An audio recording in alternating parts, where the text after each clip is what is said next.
ठीक प्रभु है। का महानाम को धन्यवाद दिए पुणी आज प्रातः समय ऑनलाइन माध्यम और किसी साक्ष्य प्रदान करने प्रभु मत सुजोग देइछंती प्रार्थना परिवार जो मैंने परिचालन करुछंती प्रत्येक को धन्यवाद दिए विशेष भाव में मधुस्मिता दीदी को वीरेंद्र आज्ञा को विनय आज्ञा को बहुत बहुत धन्यवाद दिए मत परिवार मध्य सामिल करिछंती प्रभु का नाम को धन्यवाद हो उपस्थित प्रत्येक जिते जन आज प्रार्थना जड़ित रही प्रत्येक को मो प्रेम नमस्कार जनाए मो ना है आयुब खान आपण मैंने जो मैंने जड़ित अच्छा निश्चित भाव में नाम शुणी थे एक मुस्लिम बैकग्राउंड रू आसी प्रभु तक परिचय दे कष्ट मध्य जीवा समय मत उद्धार कर परिवार मध्य सामिल कर संतान हमार अधिकार देइछंती से प्रभु को धन्यवाद दिए सहित मोर घर है गंजाम जिलार भंजनगर अंचल प्रभु मो अंचल मत सेवा कार्य करने एक अनुष्ठान मध्यम सुजोग देइछंती पास्टर भाव में से अनुष्ठान नाम है IMS इंडियन मिशनरी सोसाइटी ये गंजाम जिला मैंने दुई जन कार्य करू मो सहित आउ जड़े गंजाम फील्ड इंचार्ज भाव में भाई आशीष प्रधान से मो सहित कार्य करती आम प्रत्येक हिंदू अंचल जाई प्रभु सुसमाचार प्रचार करू जो मैंने विश्वास करती को एकत्र करू विश्वासी मानक नहीं एक मंडली स्थापन करू तापर अन्य ग्राम को मध्य जाऊ यहीपरि अंचल प्राय 14टी ग्राम आने वर्तमान मंडली पुणी प्रार्थना दल एवं कटेज प्रेयर कार्य कर चलू गोटे गिरजाघर वर्तमान तैयारी चली बहुत व्यस्तता मध्य रहा पड़ुचे अनेक समय ऑनलाइन आसी सहित प्रभुंर सुसमाचार बेले बेले अन्य स्थान में प्रचार कर साक्ष्य माध्यम आपण निकट प्रकाश करने जाऊँगी जहाँकि गत मासर एक स्मरणीय घटना हे तो अनेक दिन मुझे साक्ष्य भाव करने चाहिए कि सुजोग पाई थे से सुजोग मु हाथ छड़ा करी पारि नी कारण मोर मोबाइल एपरी खराब है भर व्हाट्सएप कड़े गायब होगा बहुत कष्ट व्हाट्सएप पुणी मोर मोबाइल को आसला वर्तमान मु कार्यक्रम जड़ित हो पार्छ गत जनवरी मास 13 तारिख एक स्मरणीय घटना जहाँकि आम कार्य करुवा दुई जन बंधु आम को आह्वान थिला भंजनगर प्राय 180 किलोमीटर दूर रे एक दुर्गम स्थान घाटी रास्ता दे जावा पड़ा से ग्राम ना है चंद्रपुर जहाँकि पाखापाखि सेपट एरिया आमर मुनिगुड़ा को टच करुच्ची आने यही स्थान जो बाहर आम यात्रा अति सुंदर थिला से बंधु इंचार्ज आज्ञा से स्त्री को नहीं मो स्त्री को नहीं आम दुई जन यात्रा अति सुंदर आरंभ कलु प्रार्थना सहकार यात्रा आरंभ कलु दुई जन दुईटी बाइक बाइक मोर बाइक नहीं यात्रा आरंभ कलु यात्रा आरंभ कर प्राय 40-50 किलोमीटर अतिक्रम कला घाटी रास्ता आरंभ है जो घाटी रास्ता आरंभ है से घाटी प्राय 15 किलोमीटर घाटी जहाँकि पाइमेला घाटी बोली कहुए अति भयंकर घाटी से स्थान में संध्या होगा हाथी मान उपद्रव थाए हाथी मैंने से रास्ता क्रॉस कर जाती अनेक समय संध्या पर से रास्ता दे गाड़ी यातायात करे ना आम बाहर बेले घर बाहर बेले तो 3:30 हो आर दिन से जगह कार्यक्रम थिला दिन 11 घंटा समय आम पूर्व दिन आम बाहर तो दारिंगबाड़ी रात्रि क्षेपण कर पुनर्बार आउ 80 किलोमीटर आम से स्थान जावाई योजना रखी से स्थान बाहर जो 40 किलोमीटर पर घाटी आरंभ है आम से घाटी को अतिक्रम करने यात्रा आरंभ कलु ठीक 3 किलोमीटर जाइचु से स्थान में मो गाड़ी ऊपर को झिकिला से मो सहित जो बंधु थे से कहले ठीक अच्छी आप दीदी को आम गाड़ी की छाड़ी दिंतु से 3 जन गाड़ी में बसिक चलिए प्राय 18टा टर्निंग से भीतर अच्छे अति भयंकर टर्निंग गुड़िक घाटी अति दुर्गम ମୁଁ କେବେ ମଧ୍ୟ ସେ ଘାଟି ରାସ୍ତାରେ ବାଇକ୍ ନେଇ ଯାଇନଥିଲି। ବହୁତ ଥର ଯାଇଛି କିନ୍ତୁ ବସ୍ ରେ ଯାଇଛି। ଏଇଟା ପ୍ରଥମ ଥର ବାଇକ୍ ରେ ଯାଇଥିଲି ଆଉ ସେ ଅନୁଭୂତି ମଧ୍ୟ ବାଇକ୍ ରେ ନଥିଲା ମୋର ସେ ଘାଟି ରାସ୍ତାରେ। ଆଉ ଯେତେବେଳେ ମୋ ମିସେସ୍କୁ ମୁଁ ତା ଗାଡ଼ିକି ଛାଡ଼ିଦେଲି ମୁଁ ଏକା ଚାଲୁଛି ଆଉ 3ଟି ଟର୍ଣ୍ଣିଂ ଯାଇ ସାରିଥିଲି। ତାପରେ ଆଉ 2ଟି ଟର୍ଣ୍ଣିଂ ମଧ୍ୟ ମୁଁ ଅତିକ୍ରମ କଲି। ପ୍ରାୟ ପାଖାପାଖି 5 କିଲୋମିଟର ରାସ୍ତା ଆସିବା ପରେ ମୋ ଗାଡ଼ିର କ୍ଲଚ୍ ପ୍ଲେଟ୍ ମାରିଦେଲା। ଆଉ ସେତେବେଳକୁ ହଉଛି ପ୍ରାୟ 5ଟା ବାଜି ସାରିଛି ଆଉ ମାତ୍ର ଗୋଟେ ଘଣ୍ଟାଟି ରହିଛି ଅନ୍ଧାର ହେଇଯିବା ପାଇଁ ଆଉ ତାପରେ ହାତୀର ଉପଦ୍ରବ ଆରମ୍ଭ ହେବ। ଏଇ ସମୟରେ କଣ ହେଇଛି ସେମାନେ ଆଗକୁ ଚାଲି ଯାଇଛନ୍ତି। ମୁଁ ତାଙ୍କର ପ୍ରାୟ 1-2 କିଲୋମିଟର ପଛରେ ରହିଯାଇଛି ଆଉ ମୋ ଗାଡ଼ି ଚାଲୁନାହିଁ। ମୁଁ ଠେଲି ଠେଲି ଆସୁଛି। ମୋର ଲଗେଜ ବ୍ୟାଗ୍ ମଧ୍ୟ ଭାଇଙ୍କର ମୋ ଗାଡ଼ିରେ ବନ୍ଧା ହେଇଛି ଆଉ ମୁଁ ଠେଲି ଠେଲି ଗାଡ଼ିକି ଯାଉଛି। ପ୍ରାର୍ଥନା କରୁଛି ପ୍ରଭୁ ଏ ଦୁର୍ଗମ ରାସ୍ତାରେ ମୁଁ କେମିତି ପାର ହେବି। ସେ ସମୟରେ ଗୋଟେ ପଦଟି ମନେ ପଡ଼ିଲା ତାଙ୍କର ଗୀତ ସଂଗୀତା ତାର 34-7 ପଦ ଯେ ସେଇଥିରେ ଲେଖା ହେଉଛି ଯେଉଁମାନେ ସଦାପ୍ରଭୁ ଭୟ କରନ୍ତି ତାଙ୍କର ଦୂତ ସେମାନଙ୍କ ଚାରିଆଡ଼େ ଛାଉଣି କରି ସେମାନଙ୍କୁ ଉଦ୍ଧାର କରନ୍ତି। ପ୍ରଭୁ ମତେ ଏଇ ସ୍ଥାନରୁ କେମିତି ଉଦ୍ଧାର କରିବ ମୁଁ ଜାଣିନି। ଆଉ ସେଇ ସ୍ଥାନକୁ ଯୋଉ ଆମମାନଙ୍କୁ ଆହ୍ୱାନ ରହିଛି ୟୁଥ୍ ମାନଙ୍କ ମଧ୍ୟରେ ଏକ ଦିବସୀୟ ରିଟ୍ରିଟ୍ରେ ଆମର 2ଟି ସେସନ 2 ଜଣଙ୍କୁ ଦିଆଯାଇଛି ଆଉ ତାର ମୁଖ୍ୟ ପ୍ରସଙ୍ଗ ରହିଛି କଣ ନା ପ୍ରଥମ କରନ୍ତି ତାର 9 ପର୍ବ ଆଉ ତାର 24 ପଦ ଯେ ପ୍ରଭୁଙ୍କ ନିମନ୍ତେ ଦୌଡ଼ ତୁମେ ଯେପରି ପଣ ପାଇବ ଏଥିପାଇଁ ସେହିପରି ଦୌଡ଼। ବାସ୍ତବରେ ଆମେ କାର୍ଯ୍ୟ ବ୍ୟସ୍ତତା ମଧ୍ୟରେ ଭଲ ଭାବରେ ପ୍ରିପେୟାର ହେଇପାରିନଥିଲୁ। ପ୍ରଭୁ ସେଇ ରାସ୍ତା ମଧ୍ୟରେ ହିଁ ଆମକୁ ବାକ୍ୟ ଦେବାକୁ ଚାହୁଁଥିଲେ ଯୋଉଦ୍ୱାରା କି ଏ ପ୍ରକାର ସମସ୍ୟା ମଧ୍ୟରେ ଆମକୁ ଆଣି ପହଞ୍ଚାଇଲେ।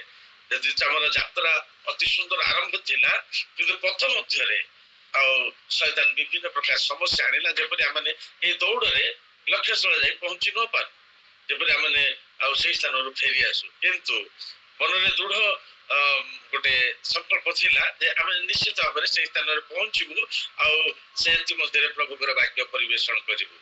ଆଶ୍ଚର୍ଯ୍ୟର କଥା ମୋ ପଛରେ ରହିଯାଇଛି ଆଉ ସେ ବନ୍ଧୁ ଆଉ 2 ଜଣ ମହିଳାଙ୍କୁ ନେଇ ଟିକେ ଆଗରେ ଛାଡ଼ିଦେଲେ। ଗୋଟେ ଜାଗାରେ ସୁରକ୍ଷିତ କିଛି ଲୋକ ଥିଲେ ସେଇ ସ୍ଥାନରେ ଛାଡ଼ି ଦେଇ ସେ ଫେରି ଆସୁଛନ୍ତି। ଆଉ ଥରେ ଯେତେବେଳେ ଦେଖୁଛନ୍ତି ମୁଁ ଠେଲି ଠେଲି ଆସୁଛି ମତେ କହିଲେ ଗାଡ଼ି କଣ ହେଲା? କହିଲେ ଗାଡ଼ି ଆଉ ପାଦେ ମଧ୍ୟ ଆଗକୁ ଗଡ଼ୁନାହିଁ, ମତେ ଠେଲି ଠେଲି ନେବାକୁ ପଡୁଛି। ବର୍ତ୍ତମାନ ନିଜେ ଚାଲିବା କ୍ଷେତ୍ରରେ କଷ୍ଟ ତା ସହିତ ଗାଡ଼ିକୁ ବୋହି ନେବା ବହୁତ କଷ୍ଟ ଥିଲା। ସେତେବେଳେ ଶୀତରେ ଦେହ ଥରିବା କଥା ମୋ ଦେହରୁ ଝାଳ ବାହାରୁଛି ଆଉ ଏହିପରି କଷ୍ଟ ଅବସ୍ଥାରେ ଯିବା ସମୟରେ ସେ ଚେଷ୍ଟା କଲେ ଆଉ ଆଶ୍ଚର୍ଯ୍ୟର ଘଟଣା ମୋର ସ୍ତ୍ରୀର ଷ୍ଟଲ୍ ଯୋଉଟା ଭିଡ଼ନ୍ତି ସିଏ ଆଉ ସେଇଟା ସେ ପଛରେ ଲଗେଜ ବ୍ୟାଗରେ ଉପରେ ହ୍ୟାଣ୍ଡେଲରେ ବନ୍ଧା ଯାଇଛି ଆଉ ସେ ଇଏ ଷ୍ଟଲ୍ଟା ବାହାର କରିକି ଆମର ଆଜ୍ଞା କଣ କଲେ ତାଙ୍କ ଗାଡ଼ିରେ ଲଗେଇଲେ। ଝିକିବାକୁ ଚେଷ୍ଟା କଲେ କିନ୍ତୁ ସେ ପାରିଲେନି। ଯେତେବେଳେ ସେ କହିଲେ ମୁଁ କହିଲି ଠିକ ଅଛି ତମେ ସଞ୍ଜ ହେଇଯାଉଛି ଲେଡିଜ ମାନଙ୍କୁ ନେଇକି ଆପଣ ପଳାନ୍ତୁ ଦାରିଙ୍ଗବାଡ଼ି, ମୁଁ କେମିତି ହେଲେ ଚେଷ୍ଟା କରି ମୁଁ ଏଇ ସ୍ଥାନରୁ ଯିବି। ମୁଁ ପ୍ରାର୍ଥନା କରୁଛି ପ୍ରଭୁ କଣ କରିବି, ମୁଁ ଆଉ ଗାଡ଼ି ମଧ୍ୟ ଠେଲି ପାରୁନି, ଏତେ ଉଚ୍ଚା ଘାଟି ଆଉ ନିଜେ ଚାଲିକି ଯିବା କଷ୍ଟକର। ଏଇ ସ୍ଥାନରୁ ମୁଁ କେମିତି ଯିବି, କେମିତି ଉଦ୍ଧାର ପାଇବି? ଆଉ ଏ ସମୟରେ ଆଶ୍ଚର୍ଯ୍ୟର ଘଟଣା ପ୍ରଭୁ ପ୍ରାର୍ଥନା ଶୁଣିଲେ 3 ଜଣ ବ୍ୟକ୍ତିକୁ ହଠାତ୍ ପଠେଇଲେ।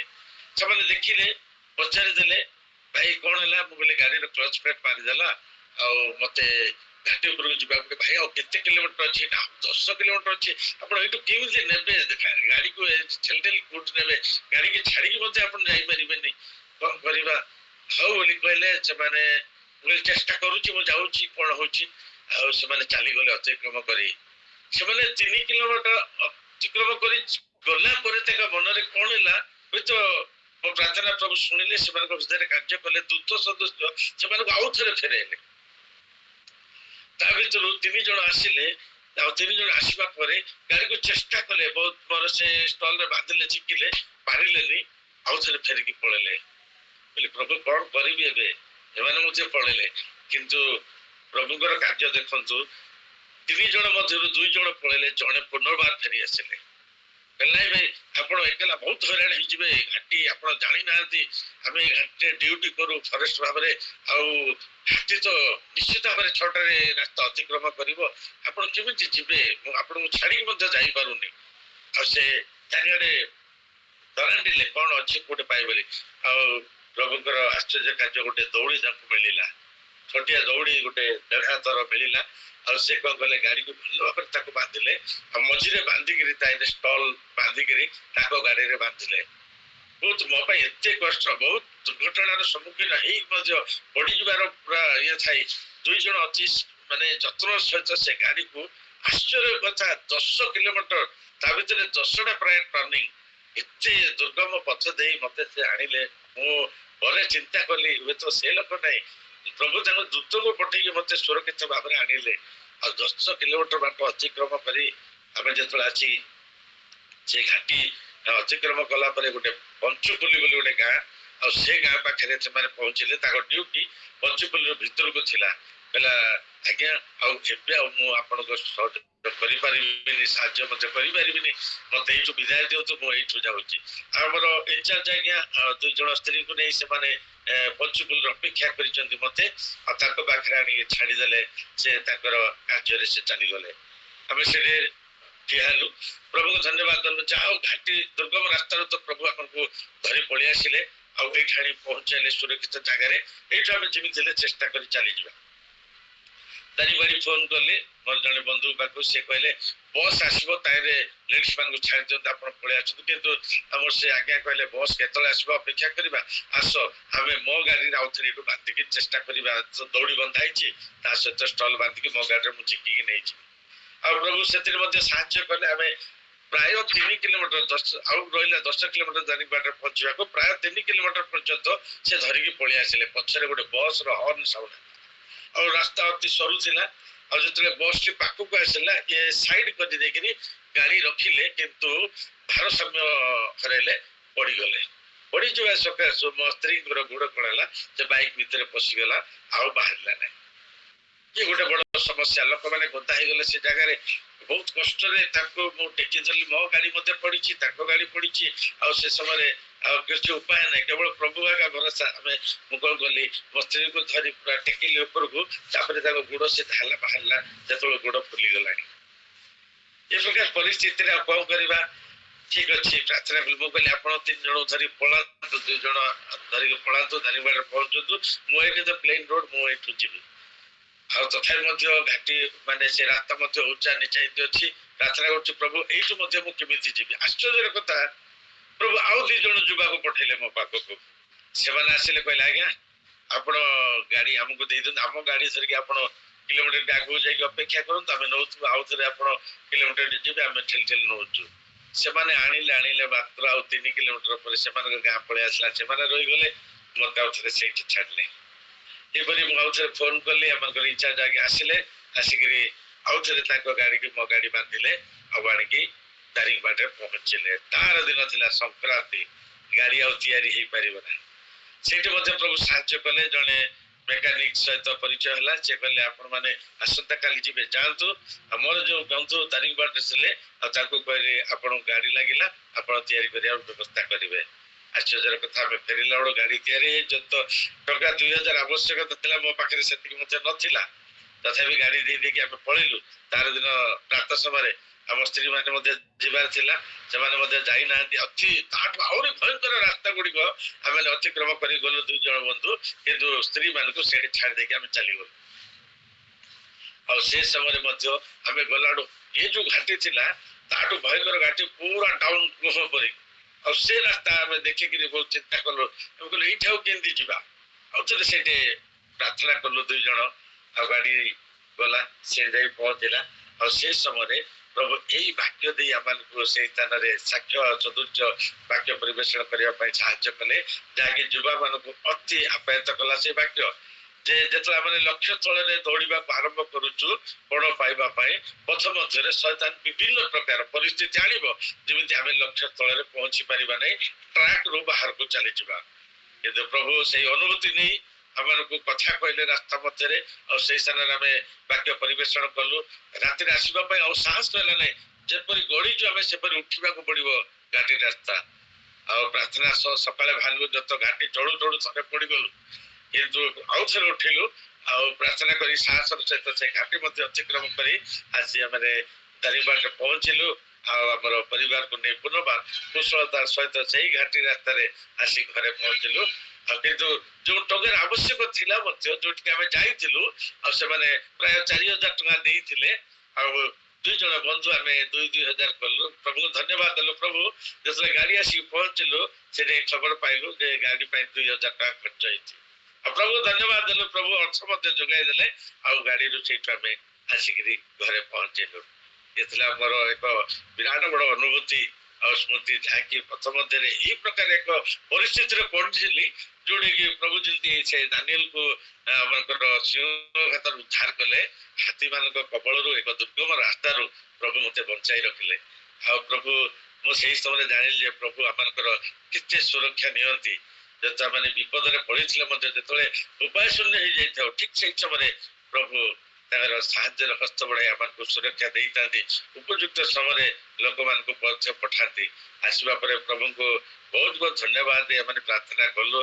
ଆଉ ସେଇଠୁ ଆଉ ଟିକେ ମନରେ ଆହୁରି ମାନେ ସାହସ ଆସିଲା ଯେକୌଣସି ରାସ୍ତାକୁ ଗଲେ ମଧ୍ୟ ଆମେ ଭୟ କରିବା ନାହିଁ କାରଣ ପ୍ରଭୁ ଆମଙ୍କ ସହିତରେ ଅଛନ୍ତି ତେଣୁକରି ଦାଉଦଙ୍କର ସେଇ ଗୀତ ପୁନର୍ବାର ମନେ ପଡେ ଗୀତ 23 ତାର 4 ପଦ ଏଣୁ ମୃତ୍ୟୁଛାୟା ଉପତ୍ୟକା ଦେଇ ଗମନ କଲେ ହେ ମୁଁ କୌଣସି ଆପଦକୁ ଭୟ କରିବି ନାହିଁ କାରଣ ପ୍ରଭୁ ମୋର ସହବର୍ତ୍ତୀ ହାଲେଲୁୟା ପ୍ରେଜ୍ ଦ ଲର୍ଡ ପ୍ରଭୁ ଏଇ ଛୋଟିଆ ସାକ୍ଷ୍ୟରେ ଗୌରବାନ୍ୱିତ ହୁଅନ୍ତୁ ମତେ ଏଇ ସାକ୍ଷ୍ୟ କହିବା ପାଇଁ ପ୍ରଭୁ ଆଜି ସୁଯୋଗ ଦେଲେ ଯଦି ନ କହିଥାନ୍ତି ତାହେଲେ ହୁଏତ ମୁଁ କୃତଜ୍ଞ ହେଇଥାନ୍ତି କାରଣ ପ୍ରଭୁ ଏତେ ବଡ ବିପଦରୁ ନିଶ୍ଚିତ ମାନେ ବହୁତ ବଡ ବିପଦରୁ ମତେ ସେଦିନ ପ୍ରଭୁ ଉଦ୍ଧାର କରିଛନ୍ତି ମୁଁ